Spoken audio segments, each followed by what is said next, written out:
Hello বন্ধুরা, good morning. আশা করছি তোমরা সকলেই বেশ ভালো আছো আর আমিও ঠিকঠাক আছি। আজকে হচ্ছে মঙ্গলবার, এখন ঘড়িতে সময় হচ্ছে প্রায় 8:15। তো এখন থেকে আজকের ব্লগটা স্টার্ট করছি।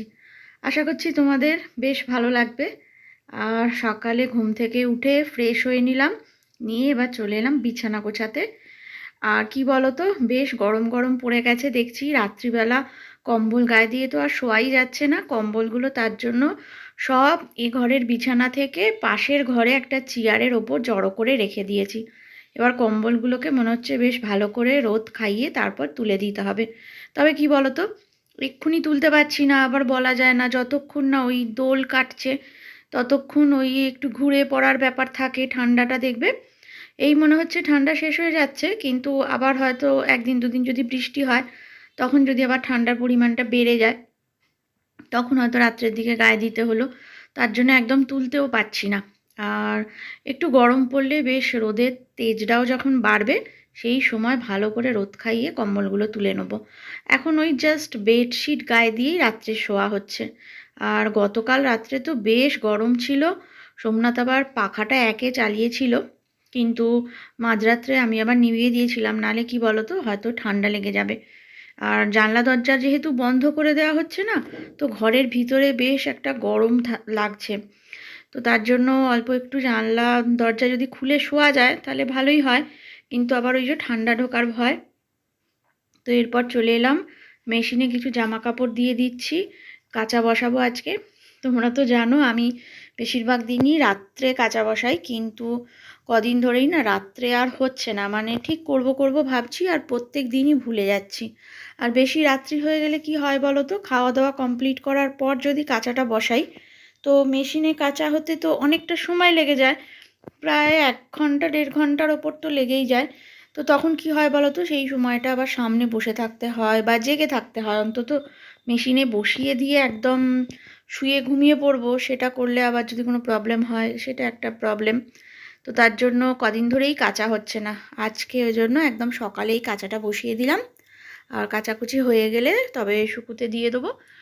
আর এই দেখো, এখন মেশিনে কাচা বসিয়ে লিকুইড দিয়ে দিচ্ছি। আর এরপর রান্না বান্না করব। আজকে একটু অনেক রকমই রান্না করার তো চিন্তা ভাবনা আছে, কারণ সমস্ত আনাজগুলো ফ্রিজে থেকে থেকে না শুকিয়ে যাচ্ছে। তো ওই আনাজগুলো সব বের করে এটা ওটা করে, মানে যে কোনো আনাজ দিয়ে এটা ওটা করে, মানে আনাজগুলো আর কি সব তুলে দেবো। না হলে কি হয়ে যাচ্ছে বলো তো, অনেক দিন আনা হয়েছে, তো সেগুলো থেকে থেকে থেকে থেকে নষ্ট হয়ে যাচ্ছে। আর ফুলকপি কাটছি, ফুলকপির তেলকপি করব।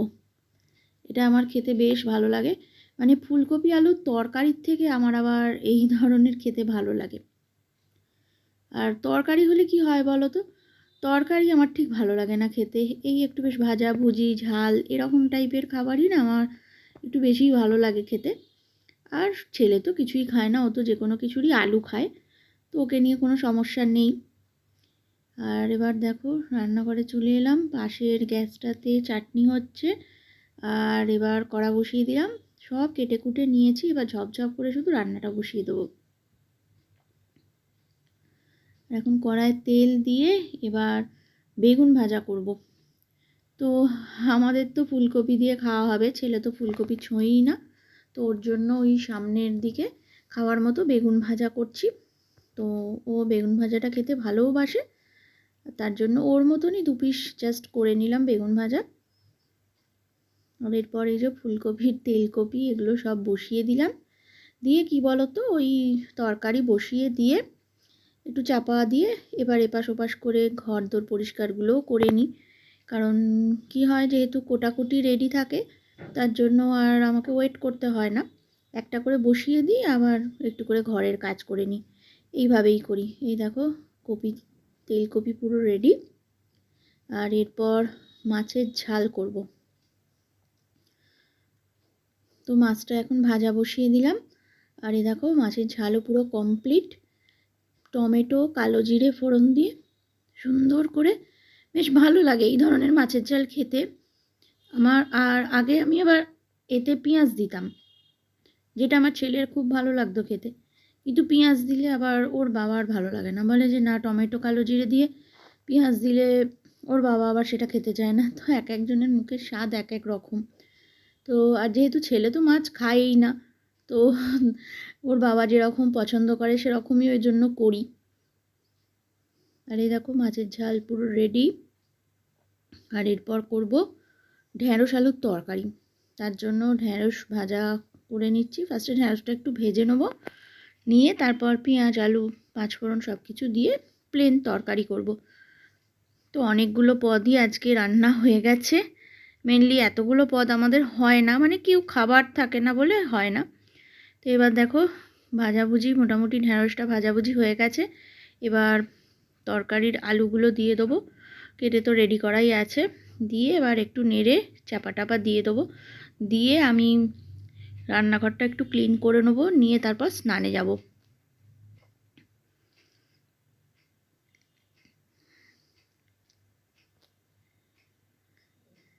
আর যে কোনো তরকারিতেই না এখন একটু করে খুব মিষ্টি দিচ্ছি। মিষ্টি দিলে না দেখছি যে কোনো তরকারির টেস্টটা বেশ বেড়ে যায়, ভালো লাগে খেতে বেশ। তো এবার দেখো রান্নাঘরের কাজ কমপ্লিট, ঘরের কাজও কমপ্লিট। এখন যাচ্ছি স্নানে, স্নান টান করে তারপর খাওয়া দাওয়ার পর্ব।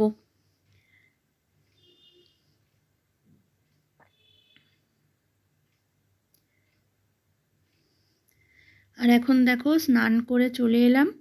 আর কাচাকুচিগুলোও তো সব হয়ে গিয়েছিল মেশিনে, কাচাকুচিগুলো অনেকক্ষণই হয়ে গিয়েছিল। কিন্তু ওই যে আমি পরপর কাজ করছিলাম, এদিকে বারান্দায় এসে যে শুকুতে দেবো সেই সময়টা ছিল না। আর একটা সমস্যা কি হয়, বারান্দায় শুকুতে দেওয়া মানে এই যে রেলিংগুলোকে ভালো করে আগে কাপড় দিয়ে মুছতে হবে, শুকনো কাপড় দিয়ে, তারপর আবার যে কোনো জামা কাপড় নিয়ে এসে এখানে রাখতে পারবো। কারণ কি বলো তো, এত পরিমাণে ধুলো থাকে না, তো তার জন্য জামা কাপড় এনে রাখলে না জামা কাপড়ে ধুলো লেগে যায়, আমি এটা লক্ষ্য করে দেখেছি। তো সেই জন্য এবার কি বলো তো, যেহেতু রান্নাটা আগে করার তাড়া ছিল, তো আগে ভাগে রান্নাটা করে নিলাম, নিয়ে এবার পুরো কাজ কমপ্লিট। এবার ওই জন্য জামা কাপড়গুলো আস্তে আস্তে টাইম দিয়ে শুকুতে দিচ্ছি। তার আগে আবার এই যে এই রেলিংগুলো সব মোছামুছি করতে হয়েছে। তো এবার খাওয়া দাওয়া করে নেবো, নিয়ে তারপর একটু রেস্ট নেবো। তো এখন সময় হচ্ছে রাত্রির 11:15। খাওয়া দাওয়া কাজকর্ম সব কমপ্লিট করে এবার একটু এসে বসলাম। আর আমার ব্লগটা যারা এত অবধি দেখতে দেখতে চলে এসেছো তাদের জানাই যে আমার ব্লগটা যদি তোমাদের ভালো লেগে থাকে তো অবশ্যই একটা লাইক করে দিও আর কমেন্ট করে জানিও। আর আমার চ্যানেলটা তোমরা সাবস্ক্রাইব করে দিতে পারো যদি তোমাদের ব্লগ ভালো লেগে থাকে। আর তোমরা যদি মনে করো যে আগামী দিন আরও ব্লগ দেখতে চাও তো তাহলে আমার চ্যানেলটা সাবস্ক্রাইব করে দিয়ে আমার পাশে থেকো। আর যারা অলরেডি এই কাজটা করে দিয়েছো, রেগুলার আমার ব্লগ দেখো, আমার সঙ্গে থাকো, আমার পরিবারের বন্ধু, তাদের সবাইকেই অনেক ভালোবাসা, অনেক ধন্যবাদ জানাচ্ছি। আর আজকের ব্লগটা আমি কিন্তু এখানেই শেষ করব। তোমরা সকলেই খুব ভালো থেকো, সুস্থ থেকো। আর আগামী দিন তোমাদের সবাইকেই বলি, আগামী দিনেও তোমরা এরকমভাবেই আমার পাশে থেকো যাতে আমি আরেকটু এগিয়ে যেতে পারি। তো আজকের মতো গুড নাইট, টাটা। আবার তোমাদের সাথে দেখা হচ্ছে নেক্সট ব্লগে। আরও কিছু নতুন ব্লগ যদি তোমাদের সাথে শেয়ার করতে পারি তো দেখা যাক, ইচ্ছা তো আছে। আর তোমাদের একটা কথা আমি বলি যে তোমরা যদি কেউ মনে করো যে কোনো কিছু দেখতে চাও, মানে আমার ঘরের কোনো জিনিস বা কোনো রুম ট্যুর বা হোম ট্যুর বা যে কোনো কিছু, তো সেটা অবশ্যই আমাকে কমেন্ট করে জানিও। আমি যতটা পারবো চেষ্টা করব তোমাদের সাথে শেয়ার করার। তো চলো আজকের মতো গুড নাইট, টাটা টাটা।